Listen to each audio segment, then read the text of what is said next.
বরগুনার বেতাগী উপজেলার সরিষামড়ি ইউনিয়নের দক্ষিণ কালিকাবাড়ি গ্রামে গভীর রাতে বিএনপি নেতার বসতঘরে আগুন দিয়েছে দুর্বৃত্তরা।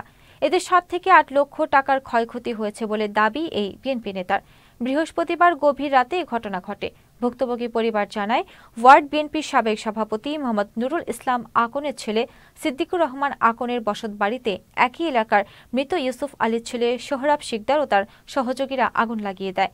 স্থানীয় দেখতে পেয়ে ধাওয়া করলে তারা দ্রুত পালিয়ে যায়। আওয়ামী লীগ ক্ষমতা থেকে যাওয়ার পরে আমাদের ইউনিয়নে কোনোভাবেই কোনো জায়গায় হামলা টামলা কিছুই হয় না, কিন্তু এরপরও এই যে একটা রাতের অন্ধকার রাতে যে তারা এই যে দুর্ঘটনা ঘটাইছে এবং এই সোরাফ এবং সোরাফের বউ আগেও এই লোকেকে মামলা দিয়েছে, তারা মামলা খেয়ে তারা বাইরে চলে গেছে ঢাকায়, কিন্তু এখন তাদের এই বাড়িতে কেউ ছিল না, তারা আগুন দিয়ে এই ধরনের কাজ করে, এটা আমরা তীব্র নিন্দা প্রতিবাদ জানাই। পূর্ব শত্রুতার জের ধরেই এই অপকর্মটি করেছে। আমরা সরিষামড়ি ইউনিয়ন যুবদলের পক্ষ থেকে তীব্র নিন্দা, ক্ষোভ ও নিন্দা জানাই। আজকের যে ঘরে আগুন দিয়েছে, উনি 2 নং ওয়ার্ডের সাবেক সভাপতি ছিলেন, মুরব্বী মানুষ, এখন বৃদ্ধ হয়ে গেছে। উনি আমাদের তেজিয়ান ছিল, উনি আমাদের বিএনপির একটা দক্ষ কর্মী ছিল।